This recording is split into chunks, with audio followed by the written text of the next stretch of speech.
Prayagraj shootout कांड में पहले दिन से ही योगी सरकार एक्शन मोड में है और पिछले 3 दिनों से प्रयागराज में बुलडोजर कार्रवाई जारी है। पहले जफर अहमद, फिर सफदर अली और आज अतीक के गुर्गे माशुकुद्दीन के घर को जमींदोज कर दिया गया। माशुकुद्दीन अतीक का फाइनेंसर है जिसके साथ शूटआउट से भी जुड़ रहे हैं। इन तस्वीरों से आप समझ सकते हैं कि कैसे अतीक के गुर्गों पर एक के बाद एक बुलडोजर वाली कार्रवाई हो रही है और साबरमती जेल में बंद माफिया अतीक अहमद डर के साए में जी रहा है। शूटआउट कांड में जफर से लेकर सफदर और माशुकुद्दीन का नाम आने के बाद उनकी संपत्ति को मिट्टी में मिला दिया गया, जो लगातार जारी है। हालांकि इस बुलडोजर एक्शन पर दूसरी तरफ सियासी बयानबाजी भी हो रही है और समाजवादी पार्टी के सांसद को अपराधियों में भी अब धर्म दिखने लगा है।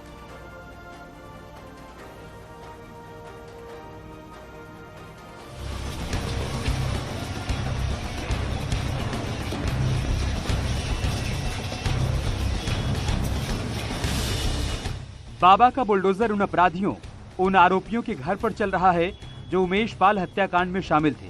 उन अवैध संपत्तियों को ध्वस्त किया जा रहा है जिसे अपराध की कमाई से बनाया गया था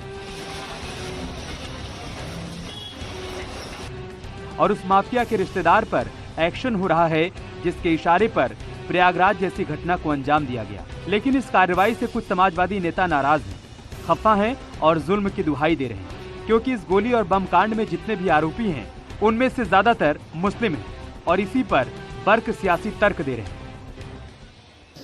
आप कानून के हिसाब से गवर्नमेंट चलाइए और जो कानून के खिलाफ कार्रवाई कर रहा है, अगर कानून उसकी इजाज़त नहीं देता तो कानून ही उसके खिलाफ अमल कीजिए। ये क्या है कि साहब बुलडोजर चला के और या नाम बदल के हिंदुस्तान बदल जाएगा? हिंदुस्तान नहीं बदलेगा। अपने आप को बदलने की कोशिश कीजिए, हिंदुस्तान जब बदलेगा। कोई अल्पसंख्यक बहुसंख्यक का चश्मा भाजपा की सरकार नहीं लगाती है। भाजपा की सरकार माने सबका साथ सबका विकास। गवाह के गुनेगारों को मिट्टी में मिलाने के लिए बाबा का बुलडोजर एक्शन में पहले जफर, फिर सफदर और अब अतीक के एक और गुर्गे के घर को टारगेट किया गया और एक एक कर सभी के अवैध और काली कमाई से निर्माण मकान को जमींदोज कर दिया गया। लेकिन इस एक्शन पर सियासी रिएक्शन भरपूर है और विपक्ष के सांसद को माफियाओं के खिलाफ योगी का बुलडोजर मॉडल रास नहीं आ रहा, जिस पर बीजेपी ने करारा जवाब दिया।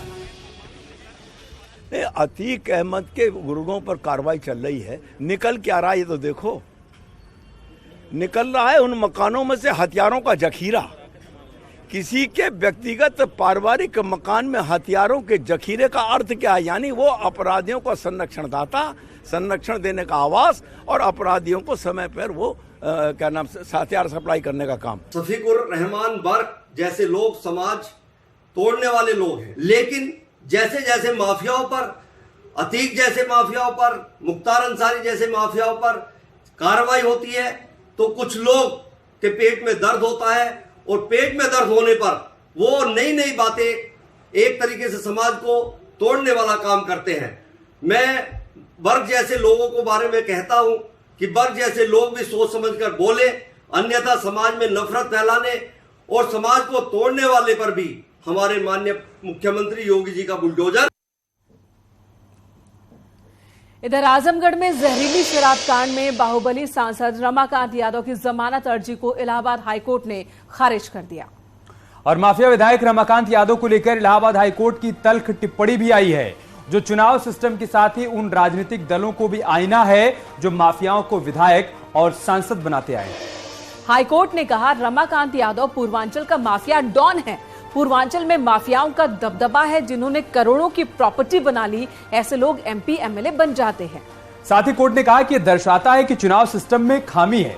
आपको पूरी रिपोर्ट दिखाते हैं जिसके जरिए आपको समझ में आएगा कि इलाहाबाद हाईकोर्ट ने कितनी तल्ख टिप्पणी की है इस मामले पर।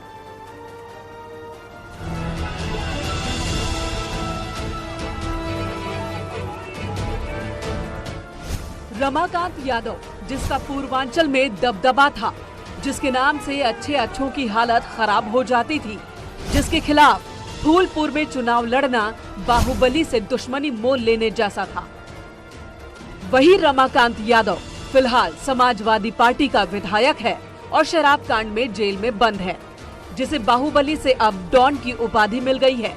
दरअसल इलाहाबाद हाईकोर्ट ने जमानत याचिका खारिज करते हुए ये कहा कि अभियुक्त रमाकांत पूर्वांचल का माफिया डॉन है।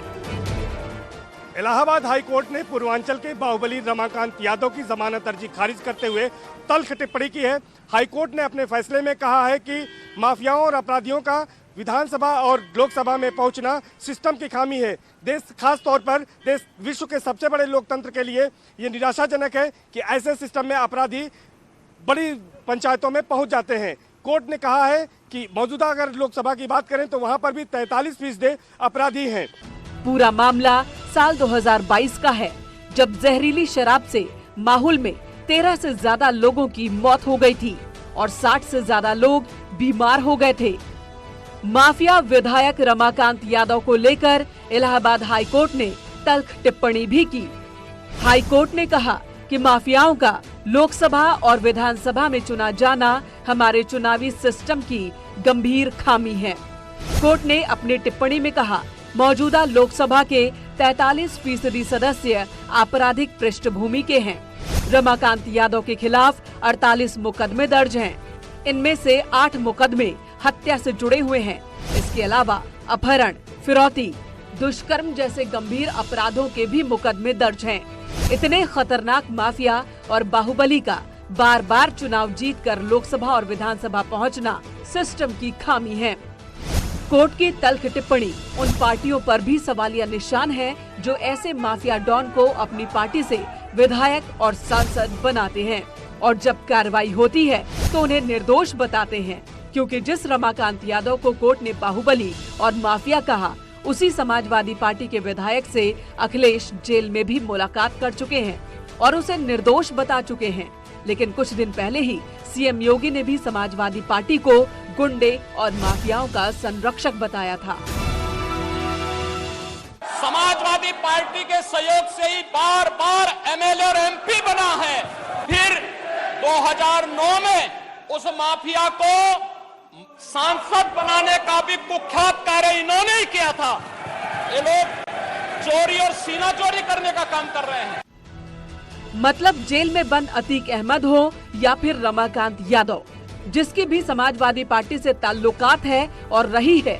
ऐसे में कोर्ट की तल्ख टिप्पणी सियासी दलों के साथ ही समाजवादी पार्टी पर भी चोट है, जो माफियाओं को पार्टी से चुनाव लड़वाती है और फिर जीतने के बाद उसे समाज सुधारक बताती है।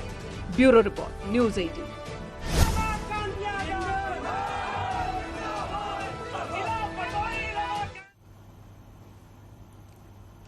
राजनीतिक सफर की शुरुआत करने वाले रमाकांत यादव ने समाजवादी पार्टी ज्वाइन की थी। बात है 1985 की। इसके बाद बीएसपी और कांग्रेस तमाम दलों की परिक्रमा वो कर चुका है। माफिया रमाकांत का राजनीतिक सफर 1985 में कांग्रेस के टिकट पर चुनाव जीतने के साथ हुआ। 1989 में बसपा से चुनाव लड़ा और जीता। 1993 में समाजवादी पार्टी के टिकट पर एमएलए बना और 1996 में एसपी के टिकट पर लोकसभा पहुंचा। 1999 में एसपी के सिंबल पर लोकसभा पहुंचा। 2004 में बीएसपी के टिकट पर लोकसभा पहुंचा और 2014 में मुलायम सिंह यादव से चुनाव हार गया। 2019 में बीजेपी से टिकट न मिलने पर कांग्रेस से लड़ा और 2022 में समाजवादी पार्टी से फिर विधानसभा पहुंचा। तो यूपी विधानसभा में 60 साल बाद स्पेशल कोर्ट लगी। कटघरे में 6 पुलिसकर्मी पेश किए गए। विशेषाधिकार हनन और सदन की अवमानना के दोषी पाए गए। ये सभी इन सभी पुलिसकर्मियों को विधानसभा अध्यक्ष ने 1 दिन की सजा सुनाई। ये सजा 3 मार्च तक रात 12 बजे तक लागू रहेगी। विशेषाधिकार हनन और सदन की अवमानना का ये मामला 2004 का है। तब सपा की सरकार थी, मुलायम सिंह यादव मुख्यमंत्री थे। और कानपुर में बिजली कटौती के विरोध में सतीश महाना, जो कि अब विधानसभा अध्यक्ष हैं, कानपुर में धरने पर बैठे थे और उनके साथ तब के स्थानीय बीजेपी विधायक सलिल बिश्नोई और कार्यकर्ता भी मौजूद थे। प्रदर्शन के दौरान पुलिस ने बीजेपी विधायक और कार्यकर्ताओं पर लाठीचार्ज किया। इनमें तत्कालीन विधानसभा सदस्य सलिल बिश्नोई की टांग टूट गई थी। और इसके बाद विशेषाधिकार हनन और सदन की अवमानना की जानकारी विधानसभा सत्र में रखी गई। विशेषाधिकार हनन का एक और मामला आपको बताते हैं। इस बार राहुल गांधी को लोकसभा सचिवालय ने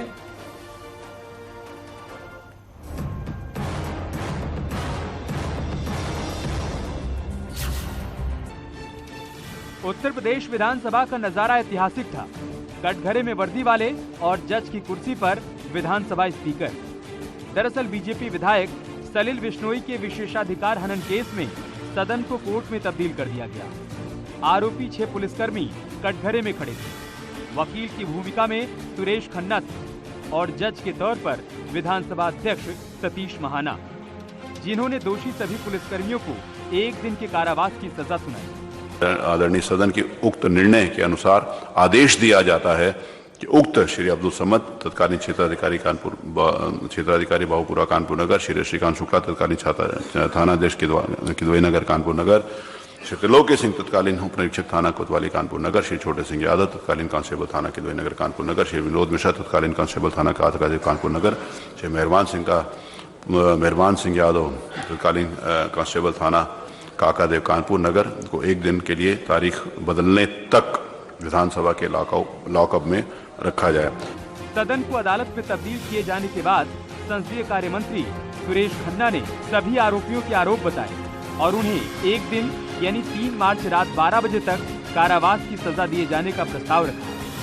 सुरेश खन्ना ने इस दौरान कहा कि लोकतंत्र में विधायिका का सम्मान बने रहना जरूरी है। अभिसूचित विशेषाधिकार हनन एवं सदन की अवमानना के लिए दोषी कर्मियों श्री अब्दुल समद तत्कालीन क्षेत्राधिकारी बाबूपुरा कानपुर नगर, श्री श्रीकांत शुक्ला श्री तत्कालीन थानाध्यक्ष किदवई नगर कानपुर नगर, श्री त्रिलोकी सिंह तत्कालीन उप निरीक्षक थाना कोतवाली कानपुर नगर, श्री छोटे सिंह यादव तत्कालीन कांस्टेबल थाना किदवई नगर कानपुर नगर, श्री विनोद मिश्रा तत्कालीन कांस्टेबल थाना काकादेव कानपुर नगर, श्री मेहरबान सिंह यादव तत्कालीन कांस्टेबल थाना काकादेव कानपुर नगर को 1 दिन यानी आज रात के 12 बजे तक दिन का कारावास की सजा दिया जाए। मामला 15 सितंबर 2004 का है।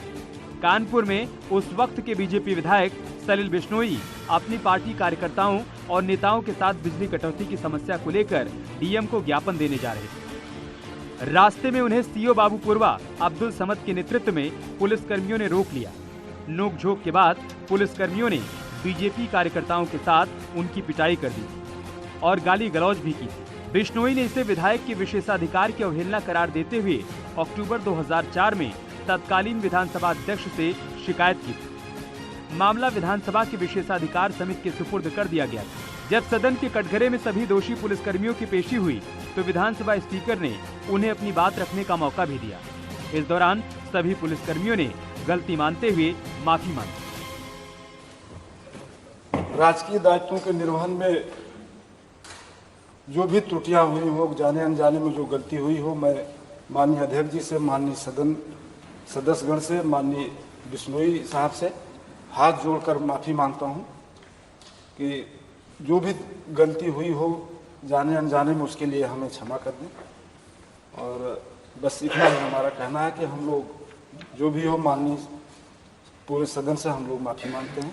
हम लोगों में से अगर किसी प्रकार की दायित्वों को पूर्ण करते समय अगर कोई भी त्रुटि हो गई हो, उसको क्षमा कर दें और भविष्य में इसकी कोई कभी त्रुटि नहीं होगी। हम लोग सभी माननीय विधायकगण का सम्मान करते हैं और करते रहेंगे। इससे पहले 1989 में तराई विकास जनजाति निगम के अधिकारी की तरफ से भी अवमानना करने का प्रकरण सामने आया था, लेकिन इस बार कटघरे में वो पुलिस वाले थे जिन्होंने तत्कालीन बीजेपी विधायक पर लाठी बरसाई, जो अब सजा भुगत रहे हैं। Bureau report, news 18।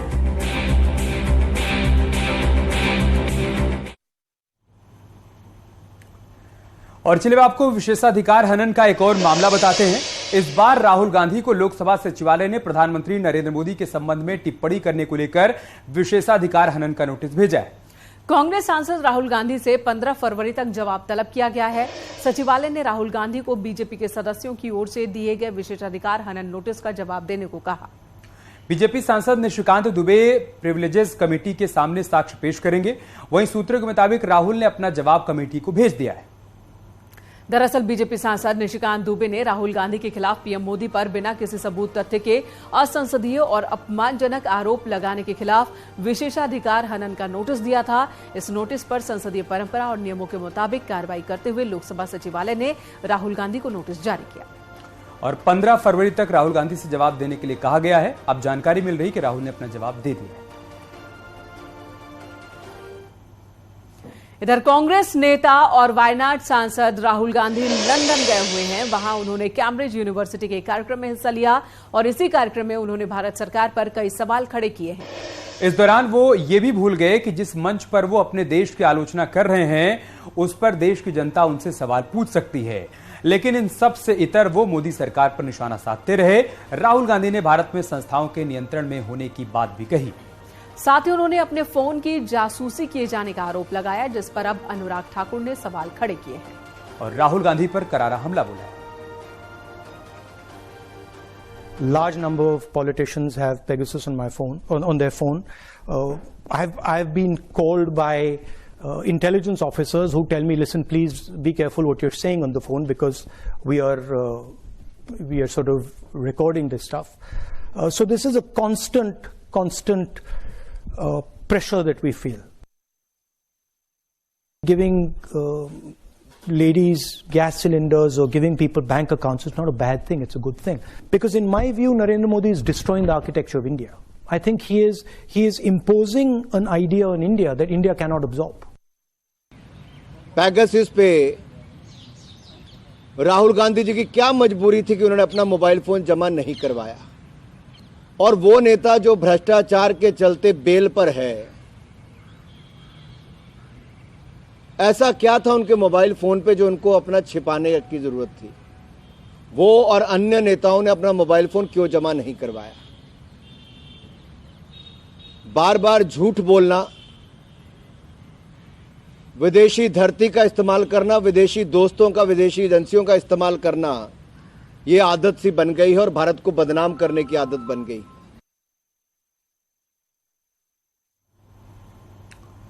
उधर एसपी सांसद शफीकुर रहमान बर्क मशहूर कथावाचक धीरेन्द्र कृष्ण शास्त्री के हिंदू राष्ट्र वाले बयान पर भड़क उठे हैं। उन्होंने कहा कि भारत न हिंदू राष्ट्र था, न है और न बनेगा।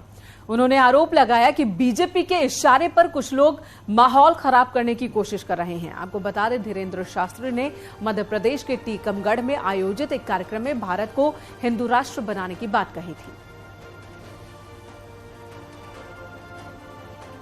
हिंदू राष्ट्र न था, न है, न बनेगा इंशाअल्लाह। पंडित धीरेन्द्र शास्त्री के बयान को किस नजरिए से देखते हैं? वो इसमें हालात बिगाड़ना चाहते हैं, माहौल खराब करना चाहते हैं। क्योंकि सन 24 करीब है और बीजेपी की पॉलिसी है कि हिंदू मुसलमान लड़ाया जाए और यहाँ पर माहौल खराब किया जाए। यही वजह है कि देश का आज माहौल अच्छा नहीं है। बर्क के बयान पर बागेश्वर महाराज धीरेन्द्र शास्त्री ने जवाब दिया है। धीरेन्द्र कृष्ण शास्त्री ने दो टूक शब्दों में समझाया कि हिंदू राष्ट्र की कल्पना से किसी को दिक्कत है तो उसका पासपोर्ट दिलवा देंगे।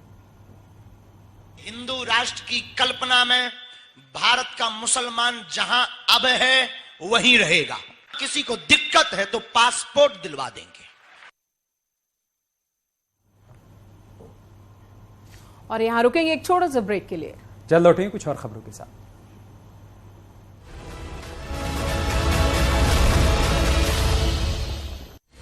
Headlines presented by